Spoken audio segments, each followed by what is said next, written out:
And it's so wonderful. First thing when you wake up to hear that gobble, gosh, it's what you dream for. It's what you live for in the state of Wisconsin.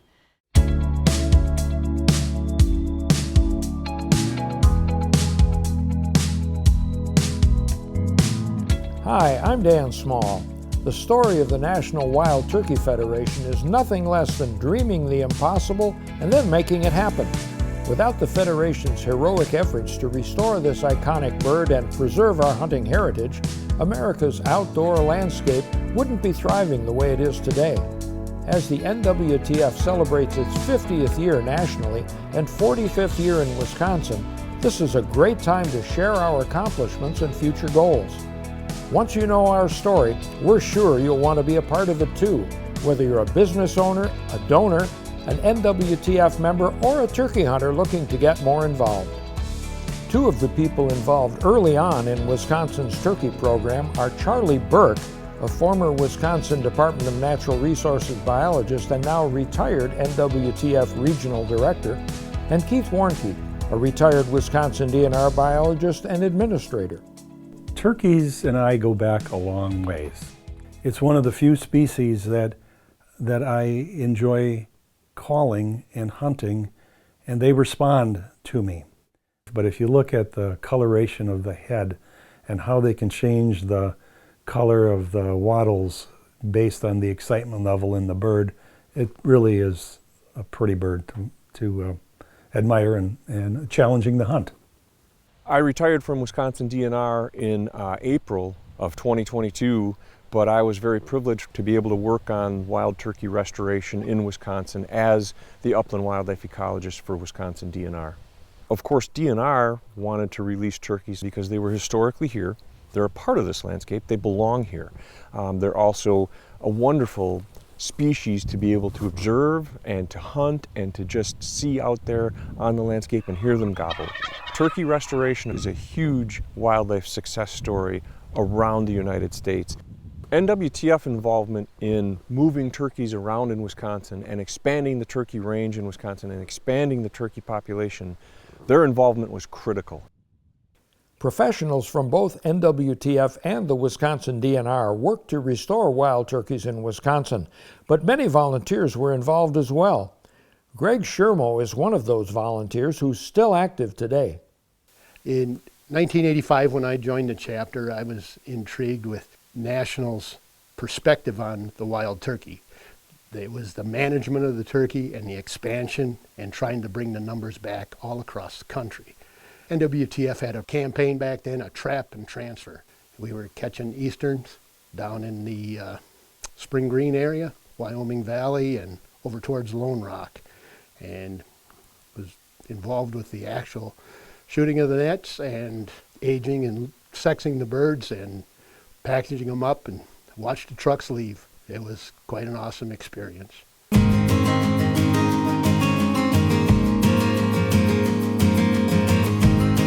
To appreciate the conservation legacy the National Wild Turkey Federation is part of, let's look back to the dawn of the 20th century, when unregulated hunting and habitat loss had taken their toll on wildlife populations. Gone from nearly half of their native states, wild turkeys seemed to be on the same path as the bison and the passenger pigeon. Nationally, only 300,000 turkeys remained in isolated flocks. And closer to home, although wild turkeys had been documented in Wisconsin dating back to as early as 1670, the last wild turkey sighting here prior to their recent restoration was in 1871. Restoration efforts using game farm birds began as early as 1887 in Wisconsin and continued into the 1950s. But these attempts failed because these domestic birds just couldn't survive in the wild. After World War II, sportsmen began to push for research, restoration, and management programs by state wildlife agencies and universities. Nearly a century after wild turkeys disappeared from Wisconsin and other states, something quiet and powerful was unfolding, the beginnings of the National Wild Turkey Federation. Founded by Tom Rogers in the spring of 1973 in Fredericksburg, Virginia, NWTF soon relocated to Edgefield, South Carolina.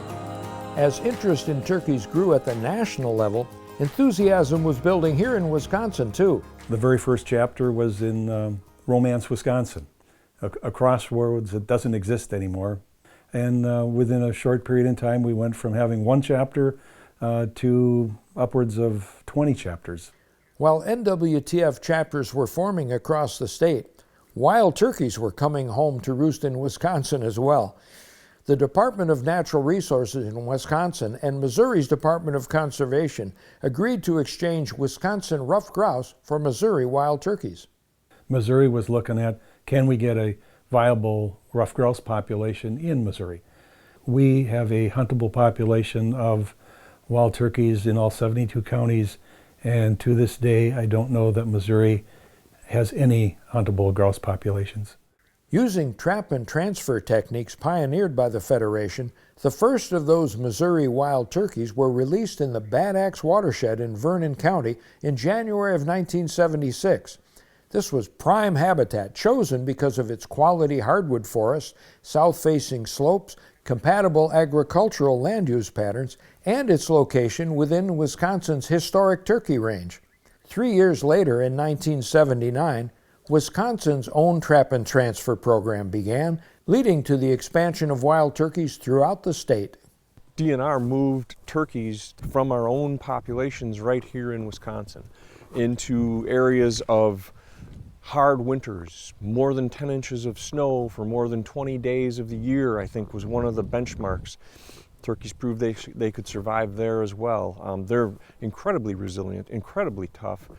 The success of the turkey restoration work in Wisconsin has surprised all of the biologists, myself included. Originally, we were thinking the birds would only do well in the driftless area.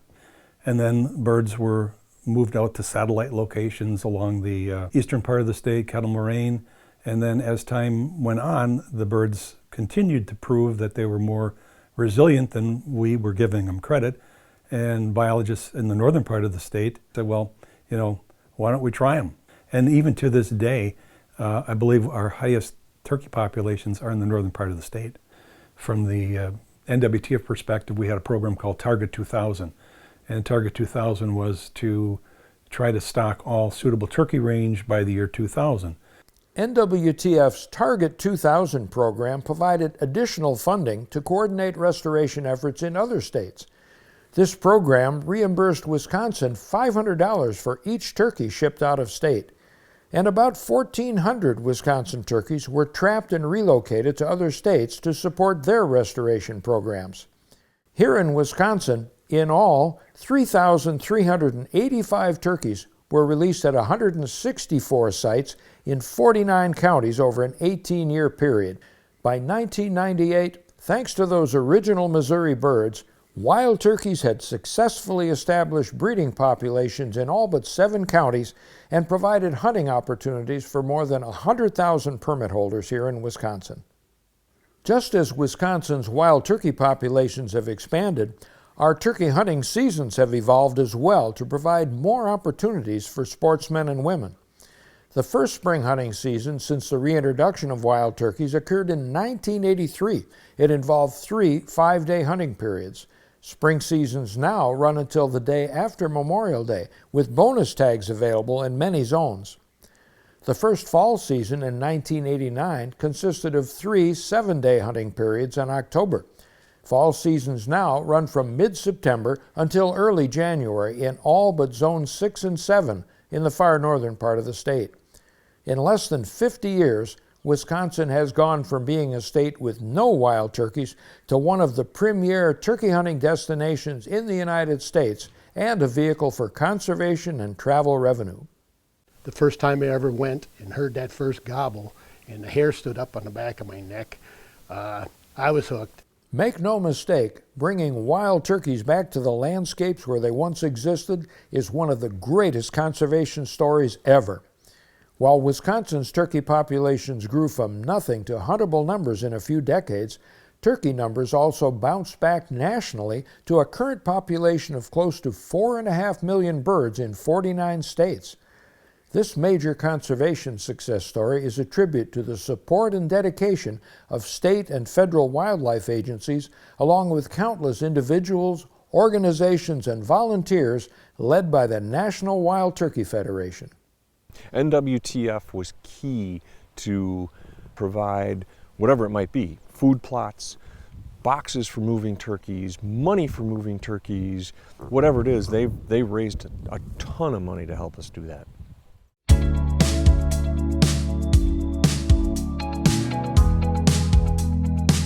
Just as there's a stirring wildlife management part of this story, there's a compelling economic element here as well.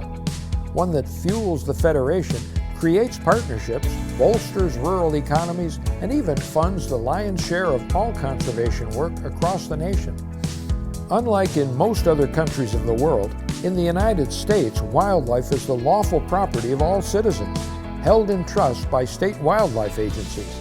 This public ownership of wildlife, including game species, has led to a strong hunting tradition in Wisconsin and across the United States.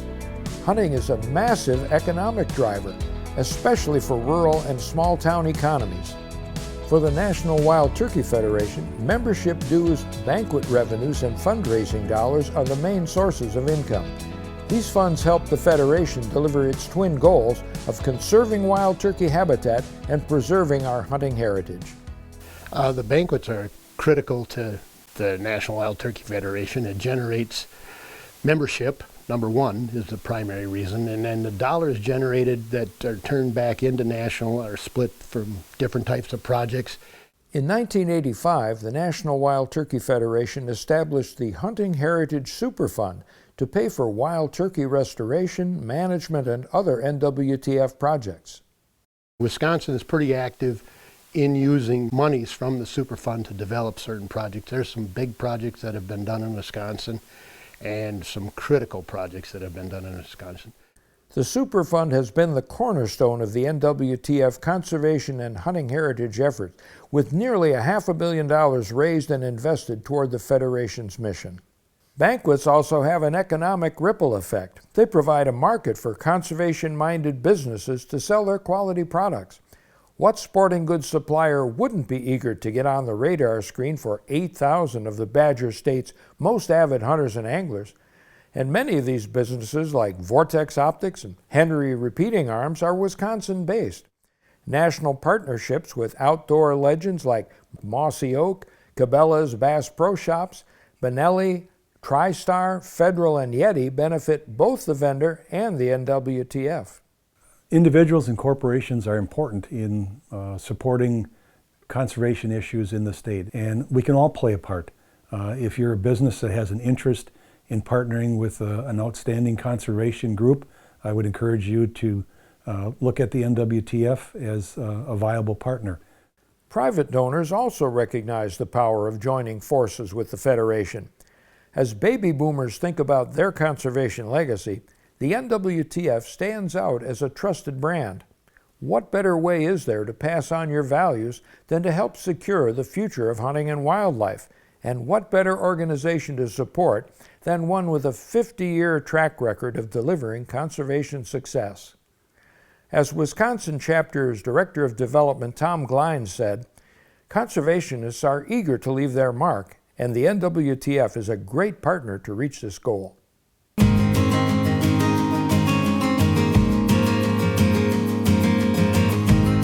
The story of conservation funding is broader than individual organizations and their banquets.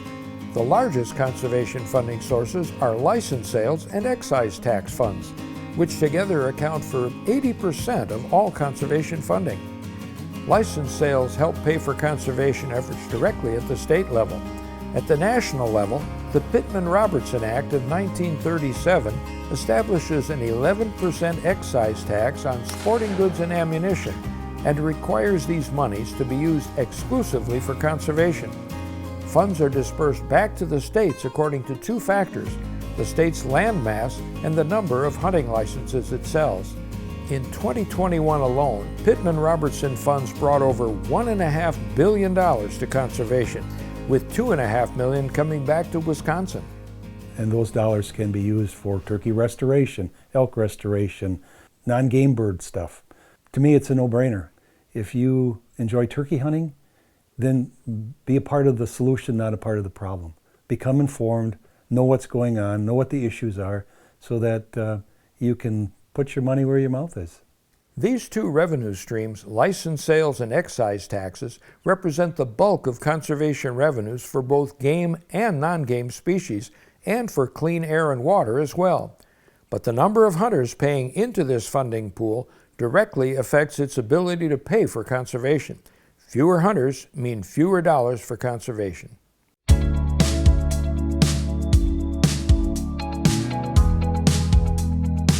Hunting license sales in Wisconsin and the U.S. peaked around 1990, but as baby boomers began aging out of hunting, it became clear that other hunters were not filling in behind them at the same rate.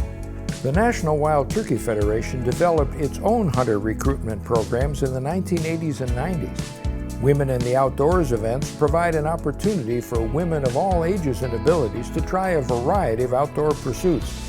Wheeling Sportsman events give injured veterans and other mobility-impaired persons a chance to connect with the peace of the natural world and the camaraderie of the hunt. Similarly, Jake's, Juniors Acquiring Knowledge, Ethics, and Skills, reaches out to youth audiences.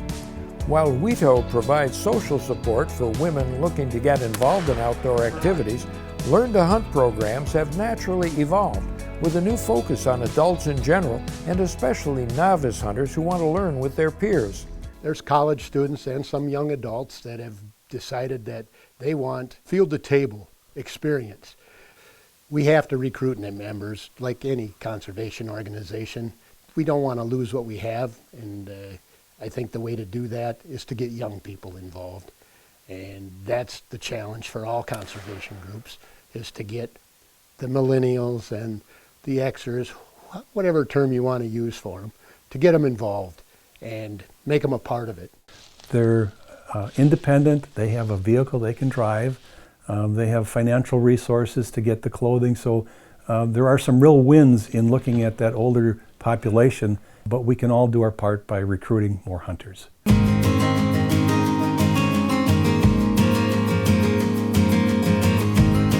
Paving the way for other states, a program known as Learn to Hunt was established in Wisconsin in 1996. Students must complete 4 hours of classroom work and demonstrate proficiency with a firearm before the hunt. Meanwhile, Wisconsin's Learn to Hunt legislation became a model for other states. In the last 10 years alone, some 750 Learn to Hunt events have taken place in Wisconsin, and about half of these were turkey hunts. The role of volunteers can take many shapes and forms. Volunteer turkey hunter education instruction was an important issue back in the early 80s when we were introducing the new sport of turkey hunting, and we put together a turkey hunter's manual. And then we went to the state chapter of the National Wild Turkey Federation and said, could we solicit your members to help us provide turkey hunter education clinics all across the state to try to prep potential permit holders on how do you hunt them. And just make it that much more successful when they went out into the field to hunt turkeys for the first time. Volunteers are critical because if you're doing a Learn to Hunt program, you need mentors. I myself am a mentor and have been for a number of years. I take kids out every spring, at least one, and I get as much or more enjoyment of bringing in a bird for a kid that's never turkey hunted before or gets an opportunity to hear one gobble. It's volunteers that make that program work. Among the first conservation organizations to create dedicated recruitment, retention, and reactivation coordinator positions, the NWTF soon led the way on this new front of conservation. Wisconsin's R3 program has developed a thriving partnership with the Wisconsin DNR, Pheasants Forever, the Wisconsin Waterfowl Association, Trout Unlimited, Color in the Outdoors, and other groups. The Wisconsin NWTF chapter also spearheaded successful efforts to hold a mourning dove season and offer national Archery in the Schools programs in public schools statewide. And NWTF also lobbied for the elimination of the minimum age for youth hunters and the development of mentored hunting opportunities for hunters of any age.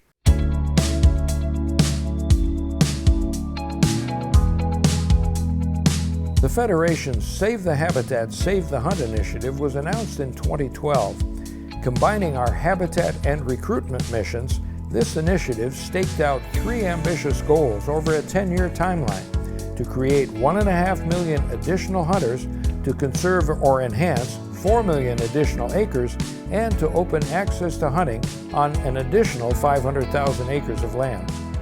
In October of 2020, the Federation had achieved these ambitious goals 2 years ahead of schedule. Wisconsin's numbers in this effort are impressive.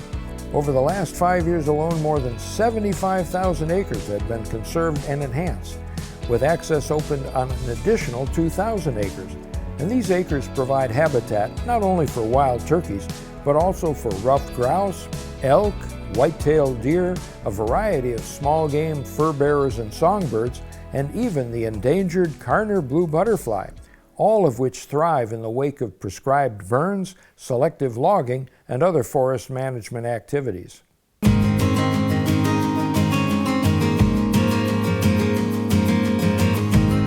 The list of partners who helped achieve these goals is as long and as varied as that of the species and habitats conserved.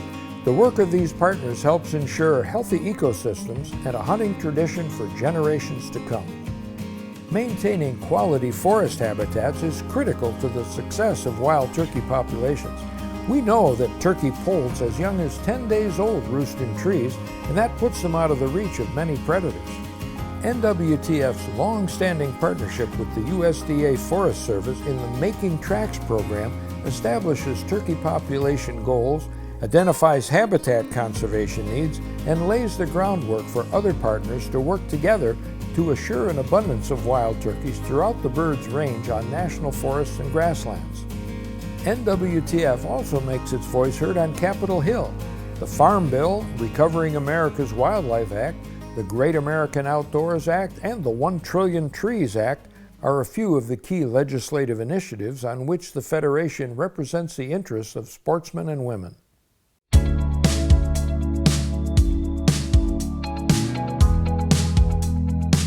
Restoring the wild turkey to its original range and beyond, bolstering hunter numbers, leveraging conservation dollars to create critical habitat, and making hunters' voices heard. These are a few of the National Wild Turkey Federation's crowning achievements over the past several decades. And as conservation challenges continue to mount in the future, NWTF stands poised to meet them head-on. To address the aging and declining membership trends, the Federation recently took steps to reinvigorate the organization for the next 50 years. NWTF began a rebranding evolution in 2021 with a new look and a new website to better resonate with future generations and to ensure the Federation's continued relevance and impact. Looking ahead, NWTF will need to provide hunting programs for a changing demographic, as we've done with our Learning to Hunt Novice video series. We'll also need to continue to secure public support for hunting through our many partnerships. Our biologists and foresters will continue to monitor turkey populations in coordination with federal and state biologists, and will continue to work with diverse partners to promote the conservation of wildlife species and to restore and maintain quality habitats across our great nation. Rest assured, NWTF is ready to meet these and other challenges, but we can't do it alone. You've seen what we've done in the first 50 years. You'll be amazed at what we can do in the next 50 years with your help. For the National Wild Turkey Federation, I'm Dan Small. Thanks for watching. I hope you'll join us.